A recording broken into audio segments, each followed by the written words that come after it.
তেজস্ক্রিয়তা এবং রেডিও অ্যাক্টিভিটির একটা সাজেশন দেবো। তোমরা যদি ভালো করে এটা দেখো ভিডিওটা, তাহলে তোমাদের দেখবে প্রত্যেকটা কোশ্চেনে তোমরা এখান থেকে কমন পাবে।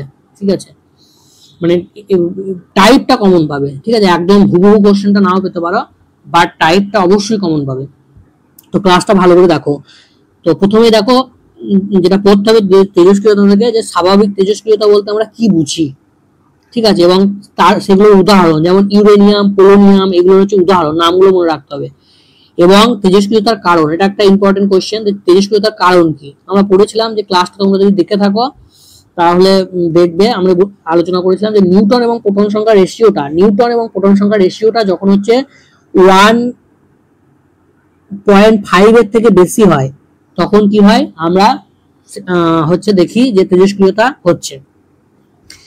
এবার হচ্ছে আলফা, বিটা, গামা হচ্ছে এই তিনটে কি কি কি জিনিস। ঠিক আছে, আলফা হচ্ছে যে আমরা জানি যে 2 একক ঘনত্ব আধানযুক্ত হিলিয়াম নিউক্লিয়াস। বিটা কি, বিটা হচ্ছে যে একটা ইলেকট্রনের মতো তার সাইন। ঠিক আছে, -1 E0, এটা হচ্ছে বিটা কণা। আর গামা কি ছিল, গামা হচ্ছে ফোটন, যেটা হচ্ছে তড়িৎচুম্বকীয় তরঙ্গ। তো এই আলফা, বিটা, গামা এই জিনিসগুলো হচ্ছে কি সেটা দেখবে। তারপরে কখন নিঃসরণ ঘটে, ঠিক আছে, আলফা, বিটা, গামা কখন হচ্ছে বের হয়, এবং আলফা, বিটা, গামা বেরোলে পারমাণবিক সংখ্যা এবং ভর সংখ্যার কি পরিবর্তন ঘটে, সেগুলো ভালো করে মনে রাখতে হবে। এবং গামার ক্ষেত্রে আমরা জানি যে যখন কোনো উচ্চ শক্তি স্তর থেকে নিম্ন শক্তি স্তরে নেমে আসে, তখন হচ্ছে যে গামা নিঃসরণ হয়। এরপরে হচ্ছে যে তুলনা, এটা ভেরি ইম্পর্টেন্ট কোশ্চেন, বিশেষ করে ভেদন ক্ষমতা এবং আয়রন ক্ষমতা, এই তুলনাটা কিন্তু খুব আসে।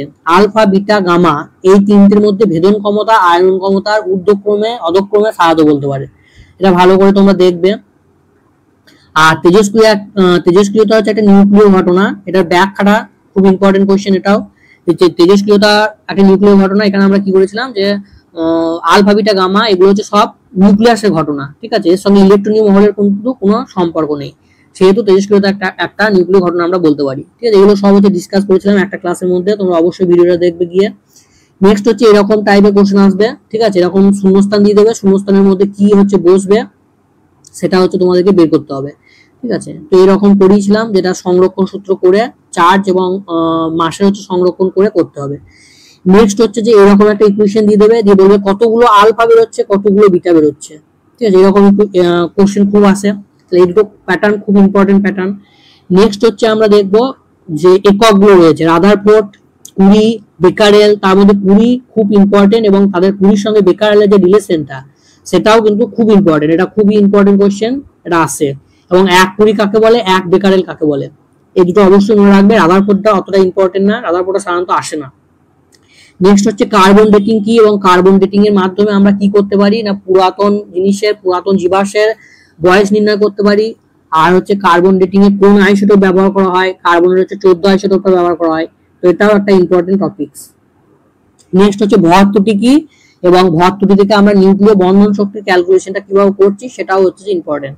এবং এখানে একটা ইম্পর্টেন্ট রিলেশন হচ্ছে 1 AMU = 931 মেগা ইলেকট্রন ভোল্ট, এটা অবশ্যই তোমাদের মনে রাখতে হবে।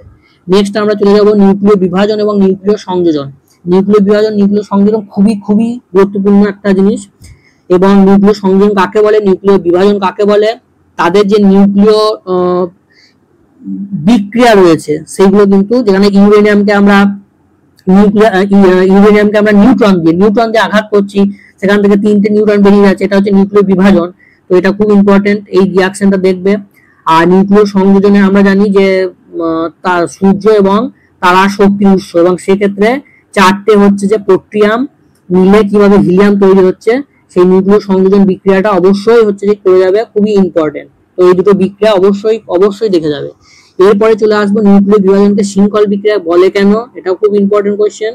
আর নিউক্লিয় সংযোজনকে তাপীয় নিউক্লিয় বিক্রিয়া বলে কেন, তাহলে তাপীয় নিউক্লিয় বিক্রিয়া এই কারণেই বলে, যে এই কোশ্চেনটা ঘুরেও আসতে পারে, যে নিউক্লিয় সংযোজনের আগে নিউক্লিয় বিভাজন কেন করা হয়। তো সেই ক্ষেত্রে এই জিনিসটাই হচ্ছে একই কোশ্চেনটা। ঠিক আছে, তো এই দুটো কোশ্চেন ভালো করে দেখে যাবে। এরপরে আছে পারমাণবিক বোমা এবং পারমাণবিক চুল্লি, এই দুটো কোন নীতির উপর কাজ করে। পারমাণবিক বোমা হলে সেটা অ্যান্সার হবে অনিয়ন্ত্রিত নিউক্লিয় বিভাজন, আর পারমাণবিক চুল্লি হলে সেটা অ্যান্সার হবে নিয়ন্ত্রিত নিউক্লিয় বিভাজন। এরপরে পারমাণবিক চুল্লিতে মডারেটর হিসেবে কি ইউজ করা হয়, এবং মডারেটর হিসেবে কি ইউজ করা হয় এবং হচ্ছে শোষণ দণ্ড হিসাবে কি ইউজ করা হয়। ঠিক আছে, তাহলে মডারেটর হিসেবে আমরা ইউজ করি গ্রাফাইট এবং ভারী জলকে, আর শোষণ দণ্ড হিসেবে আমরা ক্যাডমিয়াম রডকে হচ্ছে ব্যবহার করি। তো এই দুটো জিনিস খুবই ইম্পর্টেন্ট। এবং মডারেটর এবং শোষণ দণ্ডের কাজ কি সেটাও দেখে যাবে। মডারেটরের কাজ হচ্ছে যে নিউট্রনটাকে আমরা ছুড়ি সেই নিউট্রনের স্পিডটাকে হচ্ছে স্লো করা। ঠিক আছে, স্পিডটাকে হচ্ছে ধীর করা, মানে ধীর গতি নিউট্রন চাই আমার বিক্রিয়াটা ঘটাতে গেলে, তাহলে এটা একটা ইম্পর্টেন্ট। আর তোমাদের আসবে হাইড্রোজেন বোমা। হাইড্রোজেন বোমা হচ্ছে নিউক্লিয় সংযোজন নীতির উপর কাজ করে, এটা পড়বে। আর যেটা আসতে পারে সূর্য এবং নক্ষত্রের শক্তির উৎসর কারণ কি, এটা খুব আসে 1 নম্বরে। এখানে তোমাদের অ্যান্সার হয়ে যাবে নিউক্লিয় সংযোজন বিক্রিয়া। তার বিক্রিয়াটা দেয়, বিক্রিয়াটা করে যাবে।